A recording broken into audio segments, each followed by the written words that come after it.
Halo, Assalamualaikum warahmatullahi wabarakatuh. Apa kabar kawan-kawan? Semoga selalu dalam keadaan sehat ya. Di video kali ini kita akan bahas mengenai penggunaan bentuk di dalam tulisan. Bentuk di ini sering keliru dalam penggunaannya. Simak videonya.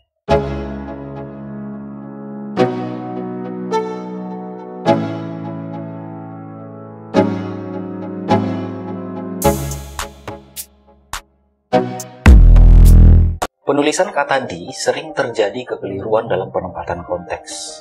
Kekeliruan tersebut terjadi karena sulit memahami penggunaan fungsi di dengan tepat antara di sebagai preposisi dan di sebagai imbuhan. Kekeliruan tersebut juga sering ditemukan dalam media sosial. Secara prinsip, penggunaan fungsi di yang dipisah menunjukkan tempat, dan penggunaan fungsi di yang dirangkai menunjukkan kata kerja pasif. Jadi kekeliruan itu terjadi karena situasinya kita masih bingung nih, mana yang di merupakan preposisi atau kata depan, dan mana di yang berfungsi sebagai prefix yang menjadi kata kerja pasif. Untuk mengujinya, kita dapat menggunakan substitusi yang menunjukkan tempat.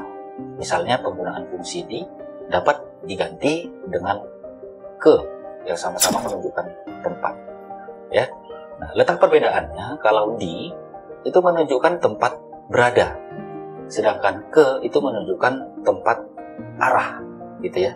Nah, jadi kalau sebuah frasa yang mengandung di bisa diganti dengan ke, hal tersebut dapat ditulis secara terpisah.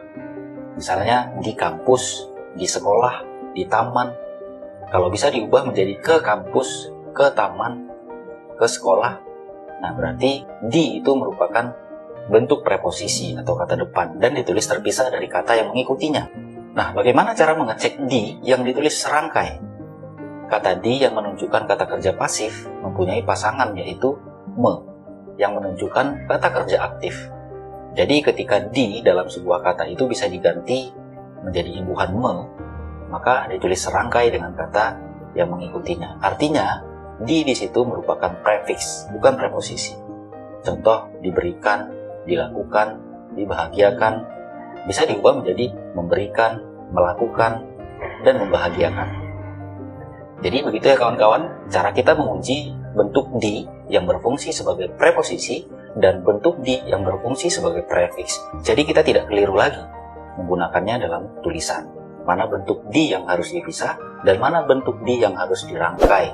Ya, ditulis rangkai dengan kata yang mengikuti. Jadi begitu ya kawan-kawan, semoga bermanfaat.